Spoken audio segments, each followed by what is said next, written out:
दोस्तों नमस्ते। Honourable supreme court के जजमेंटों की सीरीज में आज सेक्शन 149 आईपीसी जो बीएनएस में सेक्शन अब हो गया है 190, बेसिक रूप से इसी सेक्शन के ऊपर, इसी के लॉ के ऊपर आज का जो अपना जजमेंट है वो है।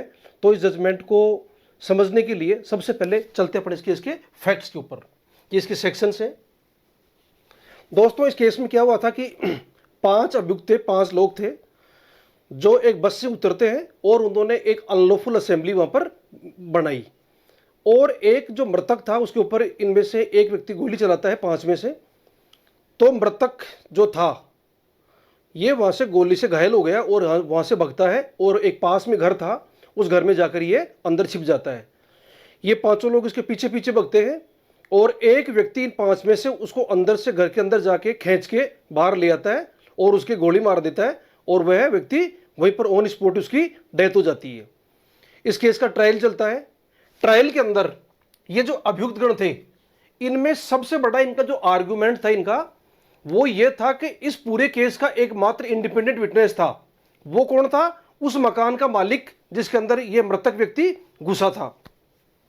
तो इनका कहना है कि जब उस मकान का एकमात्र मालिक है जो इस पूरे केस में आई विटनेस है और मकान मालिक सिर्फ एक व्यक्ति का नाम ले रहा है, एक व्यक्ति को पहचान रहा है जिस अभियुक्त का नाम था विक्रम। तो इस विक्रम ये वो व्यक्ति जिसने गोली चलाई थी, यानी जिसने मर्डर किया था। तो ये लोग जो 4 लोग थे इनका आर्गुमेंट ये था कि जो मकान मालिक है उसने सिर्फ एक व्यक्ति को देखा है मारते हुए और उसने गोली चलाई थी। उसके अलावा हम जो 4 लोग अन्य थे उसको देखने वाला कोई भी व्यक्ति नहीं था। तो हमें तो इस केस से बाहर किया जाए, हमें तो एक्विट किया जाए। तो इस बात को लेकर इन्होंने अपना आर्गुमेंट रखा, लेकिन ट्रायल कोर्ट और अपीलेट कोर्ट, हाई कोर्ट दोनों ने इस केस में इनको 302 से पठित धारा 149 आईपीसी इसके अंदर इनको दोष सिद्ध करके इनको आजीवन कारावास की सजा दे दी। अब ये व्यक्ति इस सजा के खिलाफ सुप्रीम कोर्ट जाते हैं और सुप्रीम कोर्ट जाके वही बात रखते हैं, ये चीज वही आर्गुमेंट रखते हैं और कहते हैं कि इस मर्डर में केवल एक व्यक्ति शामिल था जिसको देखा गया है चश्मदीद गवाह के द्वारा। हमारा इस मर्डर में कोई रोल नहीं था, न हमें किसी ने देखा और न हमने कोई एक्टिवली पार्टिसिपेट किया। तो ऑनरेबल सुप्रीम कोर्ट ने जो सिद्धांत तय किया वो सिद्धांत ये था, कोर्ट ने इसके अंदर अवधारित किया कि अगर एक बार स्थापित हो गया कि जो अभियुक्त व्यक्ति थे उस अनलॉफुल असेंबली के मेंबर थे और जिसका कॉमन ऑब्जेक्ट था, तो जो व्यक्ति उसका सिर्फ मेंबरशिप थे उस समय वे उस अपराध के लिए दोषी समझे जाएंगे, भले ही उनका खुद का इंडिपेंडेंट कोई अलग से इंटेंशन नहीं हो। यानी इस अनलॉफुल असेंबली के अंदर पार्टिसिपेट करना ही अपने आप इनको लायबल बना देगा। The absence of an independent witness seeing all accused firing और actively assaulting the deceased was held to be immaterial। ये बात और कह दी ऑनरेबल सुप्रीम कोर्ट ने। तो कुल मिला के सुप्रीम कोर्ट ने जो इनके अंदर जो अभियुक्त गण थे 4 लोग, उनकी तरफ से जो ये अपील की गई थी कि हमने कोई एक्टिवली पार्टिसिपेट नहीं किया गया, हमें दोष मुक्त किया जाए, उस बात को नहीं माना और सुप्रीम कोर्ट ने ट्रायल कोर्ट और हाई कोर्ट का जो फैसला था उसके ऊपर मोहर लगा दी और उसी को मान लिया।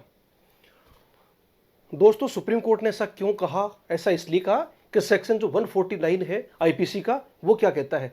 वो ये कहता है कि अगर कोई भी अनलॉफुल असेंबली के किसी मेंबर के द्वारा, किसी भी एक मेंबर के द्वारा यदि उसे जो इनका विधिवत जमाव था उसके कॉमन ऑब्जेक्ट के फर्दरेंस में अगर कोई अपराध किया जाता है या ऐसा अपराध किया जाता है जिसका किया जाना उसे असेंबली के मेंबर संभाव्य जानते थे, तो उस सभा का प्रत्येक व्यक्ति है अनलॉफुल असेंबली का, वह उस अपराध का दोषी माना जाएगा।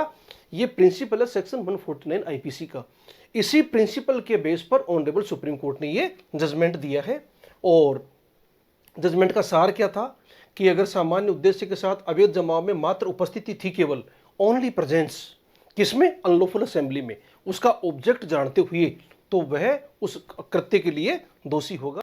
यह है केस आपका W and others versus state of Madhya Pradesh, supreme court 2026 और 11 मार्च का ये जजमेंट है।